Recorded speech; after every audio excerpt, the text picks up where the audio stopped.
Welcome back to our channel. तो आज हम बात करेंगे क्लोजिंग स्टॉक कैलकुलेशन मेथड के बारे में।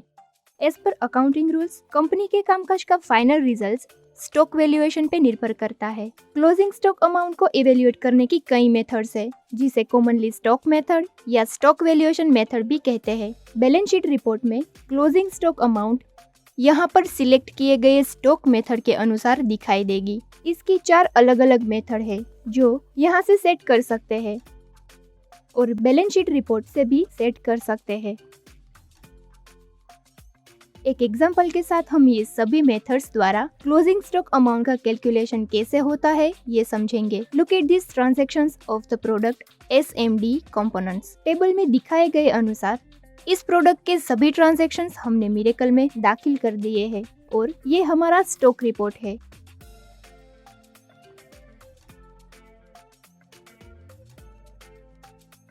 तो पहले देखते हैं स्टॉक मेथड नन ऑप्शन में हमें सिर्फ क्लोजिंग क्वांटिटी ही मिलेगी, इसलिए इस मेथड में यूजर को बैलेंस शीट में जहां भी आवश्यक हो वहां मैन्युअली क्लोजिंग स्टॉक अमाउंट दाखिल करने की फैसिलिटी मिलती है।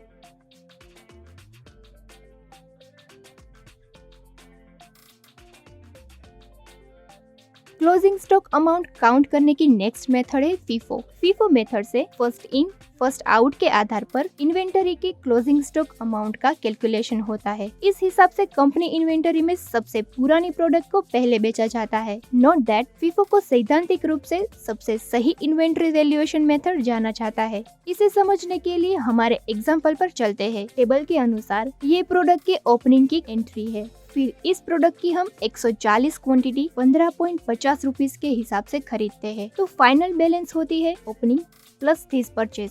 फिर हम इस प्रोडक्ट की 94 क्वांटिटी 19 रुपीज के हिसाब से बेचते हैं। तो फीफो मेथड के हिसाब से सबसे पहले ओल्ड स्टॉक से सेलिंग होगा, यानी कि यहाँ पर पहले ओपनिंग से फिर बाकी की क्वांटिटी परचेज की हुई क्वांटिटी से सेल करेंगे। तो सेलिंग की टोटल 94 क्वांटिटी में से फर्स्ट 68 क्वांटिटी ओपनिंग से और बाकी बचती 26 क्वांटिटी हमारे लास्ट परचेज से सेल करते हैं।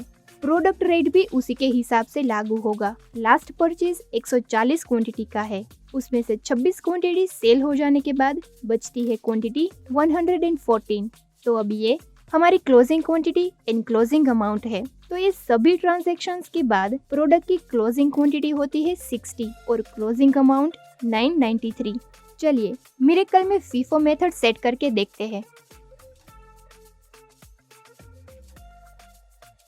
तो सेम अमाउंट हम मिरेकल में भी देख सकते हैं। तो फीफो मेथड से इस तरह से क्लोजिंग स्टॉक अमाउंट का कैलकुलेशन होता है। अगली स्टॉक मेथड देखते हैं फिक्स्ड मेथड में क्लोजिंग स्टॉक अमाउंट का कैलकुलेशन प्रोडक्ट की लास्ट परचेज रेट को क्लोजिंग क्वांटिटी के साथ मल्टीप्लाई करके की जाती है। हमें मालूम है कि प्रोडक्ट की क्लोजिंग क्वांटिटी 60 है और प्रोडक्ट का लास्ट परचेज रेट 17 है, तो फाइनल क्लोजिंग स्टॉक अमाउंट होती है 1020। मिरेकल में फिक्स्ड मेथड सेट करके देखते हैं तो यही अमाउंट प्राप्त होती है। क्लोजिंग अमाउंट कैलकुलेशन की अगली एवरेज मेथड में प्रोडक्ट की एवरेज रेट का कैलकुलेशन टोटल परचेज अमाउंट को टोटल परचेज क्वांटिटी के साथ डिवाइड करके किया जाता है और प्राप्त होती प्रोडक्ट की एवरेज रेट को क्लोजिंग क्वांटिटी के साथ मल्टीप्लाई करके क्लोजिंग स्टॉक अमाउंट डिराइव कर सकते हैं। These are our all purchase transactions. तो टोटल परचेज क्वांटिटी होती है 332 और टोटल परचेज अमाउंट होती है 5219 एंड इस हिसाब से प्रोडक्ट की एवरेज रेट होती है 15.72।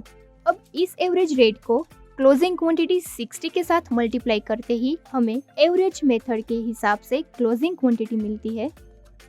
चलिए मिरेकल में भी एवरेज मेथड सेट करके देखते हैं। हमें सेम अमाउंट मिली है, तो ऐसे होता है एवरेज मेथड से क्लोजिंग स्टॉक अमाउंट का कैलकुलेशन। स्टॉक रेट मेथड से हमें मैन्युअली प्रत्येक आइटम के लिए वैल्यूएशन रेट दाखिल करने की फैसिलिटी मिलती है। क्लोजिंग स्टॉक अमाउंट का कैलकुलेशन प्रत्येक आइटम के लिए हमारा द्वारा दाखिल किए गए क्लोजिंग स्टॉक रेट के अनुसार किया जाएगा। यदि हम ये मेथड सेट करते हैं तो स्टॉक रेट्स दाखिल करने के लिए मास्टर अदर इन्फो में स्टॉक रेट का एडिशनल मेन्यू दिखाई देगा, जहां हम सभी प्रोडक्ट के लिए रेट दाखिल कर सकते हैं और इस रेट्स के हिसाब से क्लोजिंग स्टॉक अमाउंट का कैलकुलेशन होगा। यहाँ पर समाप्त करते हैं क्लोजिंग स्टॉक कैलकुलेशन मेथड। अगर ये वीडियो आपको पसंद आया हो तो लाइक, शेयर एंड सब्सक्राइब जरूर करें। Thank you for watching.